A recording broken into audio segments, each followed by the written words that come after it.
Hey, I'm John Cannell, and today on Preppy Kitchen we're making a luscious lemon cake. So let's get started. First off, set your oven to 350 and we're gonna grease two 8-inch pans. Now in a medium bowl, add 2.5 cups or 300 grams of all-purpose flour. If you've ever made a cake and you're like, oh, I followed the recipe, what went wrong? What went wrong might have been adding too much flour. If you scoop it up with a measuring cup, you're packing the flour in. Use a scale, or if you're using a measuring cup, sprinkle the flour in and level it off. Otherwise, too much flour will give you a dense, bready cake. To puff things up, half a teaspoon of baking soda and 1.5 teaspoons of baking powder. The baking soda needs an acid to react to. Lemon is acidic. The baking powder will work on its own. And for some contrast, 3/4 teaspoon of salt. Our scale is done, so grab a whisk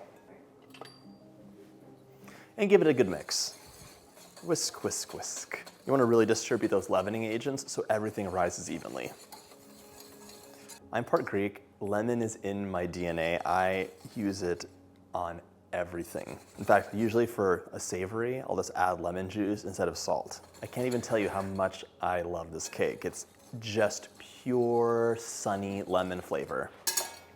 Set this aside and grab your stand mixer fitted with a paddle attachment. By the way, if you like my videos, go ahead and hit that subscribe button. There's 2 new recipes and shorts every single week. To the bowl of my stand mixer, I'm adding 1 cup or 226 grams of room temperature unsalted butter. And just to remind you, room temperature means I can press into the butter with my finger. It's not taking all of my strength, but the butter is not melting.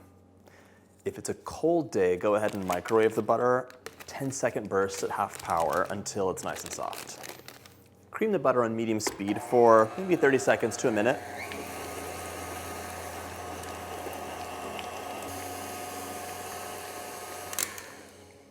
That looks great. I'm actually going to use my scale for the next part. So, bringing that back.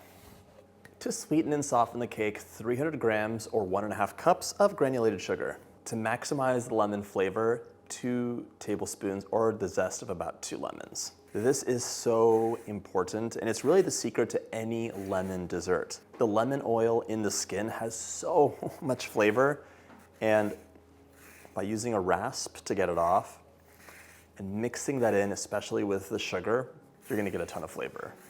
The sugar is important because it acts like sandpaper and abrades the lemon zest and pushes all the oil out. If I was making lemon muffins, which is like a stir together recipe, I would just mix the zest and the sugar in a bowl and then work it together with my hands like this. And that would press all the oil out. Because we're using a stand mixer today, that's gonna happen just as the sugar and butter get mixed. Oh my gosh, that smells so good. The mixer is gonna go back to work now, so let's bring it over. We're gonna mix this on medium speed for about 5 minutes until it's light and fluffy, and I would scrape the bowl down at least once.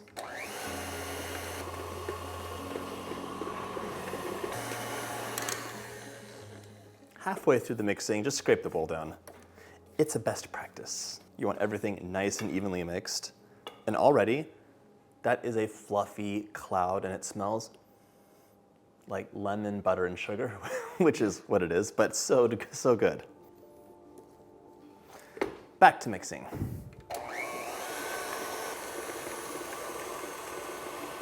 Hmm. 5 minutes later, fluffy as could be. Still smells like lemon, sugar, and butter, and it's still delicious. I'm tamping this down because it kind of crept up the bowl. And now, we're gonna add 3 eggs in, 1 at a time. Number 1. Let the first egg mix in before you add the second one. 2. And scrape that down again. The egg is so much less dense than the butter and sugar that it just floats on top. It's always a good idea to scrape your paddle down as well. You'll find the denser stuff hanging out on the top. Last egg.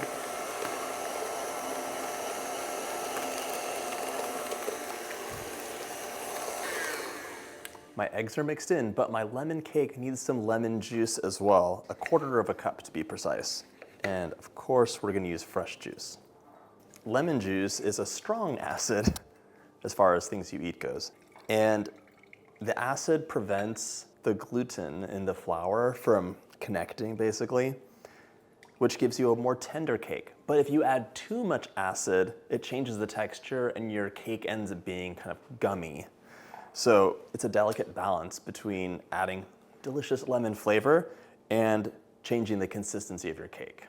That's exactly 1/4 cup.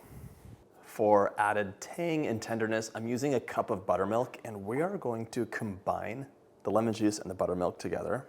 No seeds, please. Give that a stir. Now we're gonna add the flour mixture in 3 additions, alternating with our lemony buttermilk while mixing on low. 1/3 of the flour, 1/2 of the buttermilk,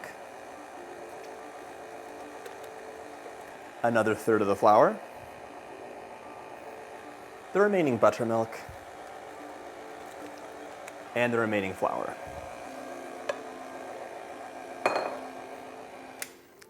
This is not done mixing, but I'm stopping the mixer because I'll finish it by hand.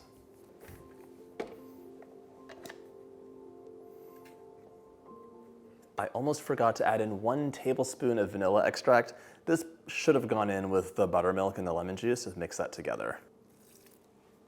Now we're gonna finish mixing this by hand, scrape the bowl down, fold it together, and stop once you don't see any more streaks of flour.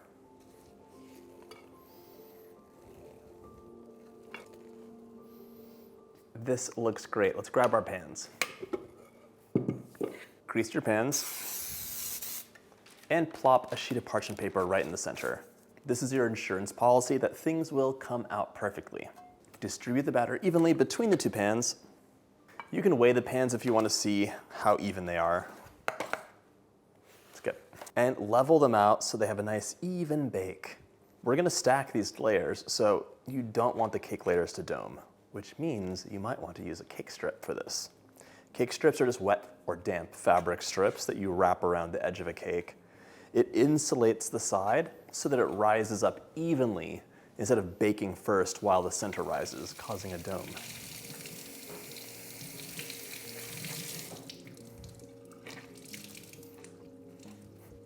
Wrap them around the edge, tighten them up, and we're ready to bake. My cake layers will bake for 35 to 40 minutes at 350 or until the centers are set. You can use a skewer or press gently to see if it springs back. In you go. My cake layers have just about cooled, so it's time to make a delicious, luscious lemon frosting. Start up with 8 ounces or 226 grams of softened cream cheese. Notice it's not ice cold, it's nice and soft, so plop that in, it'll mix lovely. I also want 226 grams or 1 cup of softened unsalted butter. Pop your paddle attachment on. We're gonna mix this up on medium for maybe 30 seconds.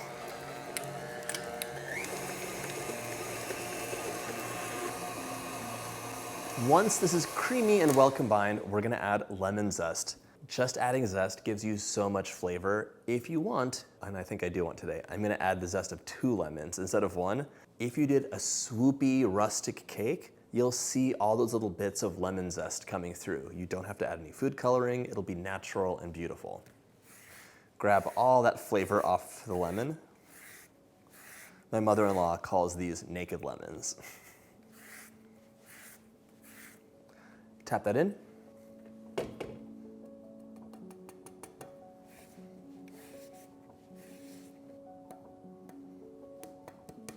An optional pinch of salt never hurt anybody. A little bit of balance. We're gonna mix this up on medium for about 3 minutes until it is nice and light and fluffy. This is also gonna agitate or abrade all of that lemon zest to get the flavor out. You wanna express the oils of the lemon zest, so your cake's gonna be delicious. While that mixes, you can measure out 7 cups or about 1 pound of confectioner sugar. If your sugar has lumps in it, give it a sift. If not, it's good to go.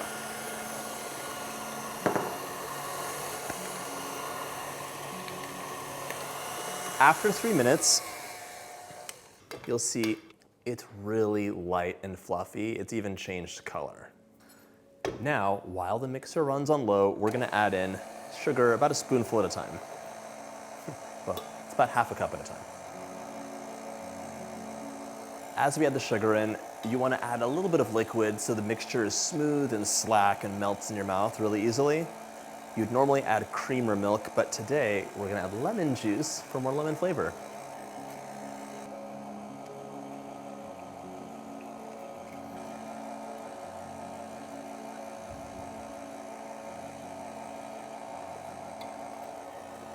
At about the halfway mark, it's time to scrape the bowl down. Back to mixing.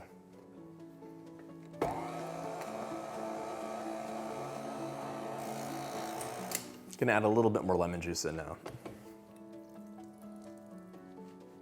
If you want, you can measure this out exactly and have exactly 2 tablespoons, but it's really to eye and to taste. So how does the frosting look and feel, and how lemony do you want it? If you want to have a thicker or more slack frosting, less lemon flavor or more, just add the lemon juice accordingly. The last bit goes in, a little more lemon juice. Everything's been combined, so we're gonna increase speed to medium-low and beat this for about a minute until it's nice and fluffy. In the meantime, grab your favorite cake plate and we're gonna get to work.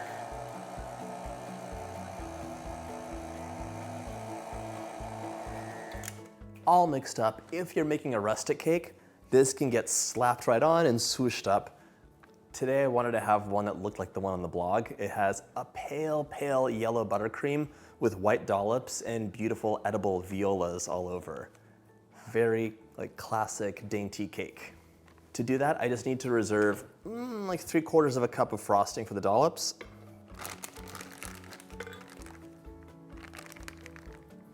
I'll be using a large closed star tip for my dollops. They'll look really pretty with a little shimmy.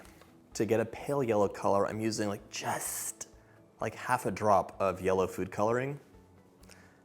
Just swipe that on.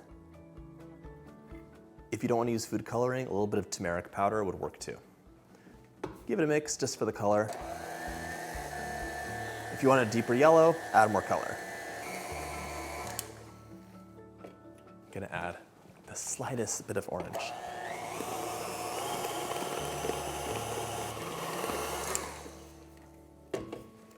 Scrape the bowl down for even color. You probably can't tell right now on the camera, but this is the palest, most subtle yellow. Grab your first layer, plop it onto your cake plate, center it out. You want to add about a cup of frosting right on top and smooth it out into an even layer. If you feel like it, you could add some lemon curd in the middle, spread it over the cake layer itself, and or even just drizzle it for a little kick of extra lemon flavor. My second layer goes on. Paper away. And now we're gonna cover with the remaining frosting and smooth it out. Or if you're doing a rustic cake, get full coverage and swoop your heart out. If you haven't done a swoopy cake, you're just making little waves to get some depth. It's that easy. It gives the impression of a ton of frosting, even if you're using a normal amount. Work that onto the side of your cake.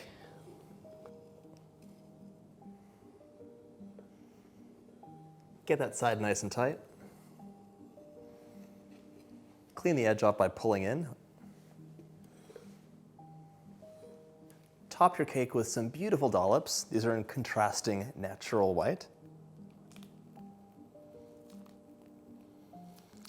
If you give your piping tip a little shimmy, you get that nice ruffled effect.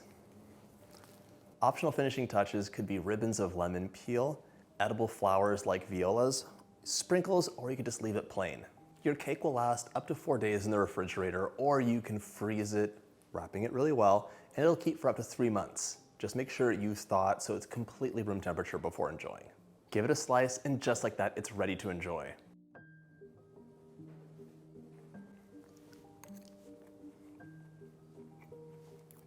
creamy, melt in your mouth, full of lemon flavor, but it's not sharp. It's just the most beautiful light cake. I hope you get a chance to make this recipe, and if you like my videos, hit that subscribe button and check out my lemon playlist.